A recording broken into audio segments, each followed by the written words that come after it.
हरे कृष्ण राधे राधे। गोसाई विट्ठलनाथ का जीवन चरित्र भगवान श्री कृष्ण के लीला सौंदर्य का दर्शन बोध है। उनका भगवान श्री कृष्ण के प्रति वात्सल्यपूर्ण पुत्र भाव और श्री श्री जी के प्रति पुत्र वधू भाव था। भगवान और श्री श्री जी भी उनके भाव की रक्षा करते हुए वैसी ही लीला करते थे। एक बार आप अपने बाल रूप ठाकुर जी की सेवा कर रहे थे।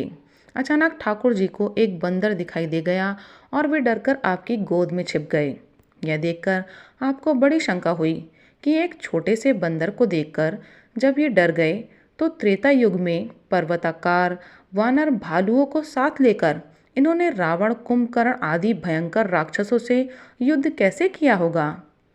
आपके संदेह को देखकर ठाकुर जी ने आपको स्वप्न में दर्शन दिए और कहा, गुसाई जी, आप तो मुझे अपना छोटा सा पुत्र मानते हैं, सो छोटा बालक तो बंदर को देखकर डर जाता ही है और वह उस समय यदि अपनी माता या पिता के पास होता है तो उनकी गोद में छिप जाता है। बालक की इस क्रिया से उन्हें आनंद भी आता है। अतः उसी आनंद की अनुभूति कराने के लिए मैं आपकी गोद में छिप गया था। रही त्रेता युग की बात, तो उस समय ऋषि मुनियों ने मुझे साक्षात ईश्वर समझा था। मेरा वह रूप असुर संहारक था, अतः मैंने उस समय वैसी लीला की थी। ठाकुर जी की इस कृपा पर आप गदगद हो गए। श्री श्री जी की भी आप पर इसी प्रकार की कृपा थी। एक बार आपके घर एक चूड़ी पहनाने वाली आई। आपके 7 पुत्र और 7 पुत्र वधुएं थीं। अतः आपने कहा कि सभी वधुओं को चूड़ी पहना दो और पैसे मुझसे ले लेना। आपका श्री ठाकुर जी में पुत्र भाव था, अतः श्री श्री जी भी अपने आप को आपकी पुत्र वधु ही मानती थीं। इसीलिए जब आपकी 7 पुत्र वधुओं ने चूड़ी पहन ली तो श्री राधिका जी ने चूड़ी पहनने के लिए चूड़ीहारिन के सामने अपने कर कमल बढ़ा दिए।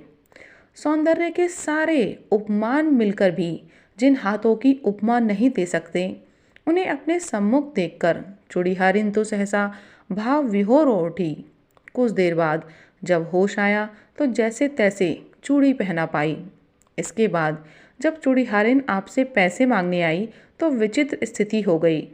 चूड़ीहारिन कहती कि मैंने 8 पुत्र वधुओं को चूड़ी पहनाई है और आप कहते मेरे तो 7 ही पुत्र हैं, 8 पुत्र वधुएं कहाँ से आईं। अंततः थोड़े से पैसों के लिए क्या विवाद करना, यह सोचकर आपने 8 के पैसे दे दिए। रात में श्री श्री जी ने स्वप्न में कहा, क्या आप मुझे अपनी पुत्रवधू नहीं मानते हैं? मैंने भी तो चूड़ी पहनी थी, फिर आप 8 के पैसे क्यों नहीं दे रहे थे?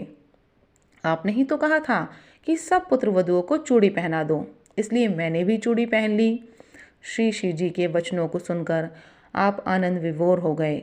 इसी प्रकार आपके विविध चरित्र हैं, जिनमें श्री ठाकुर जी तथा श्री श्री जी ने आपके वात्सल्य भाव को स्वीकार किया है।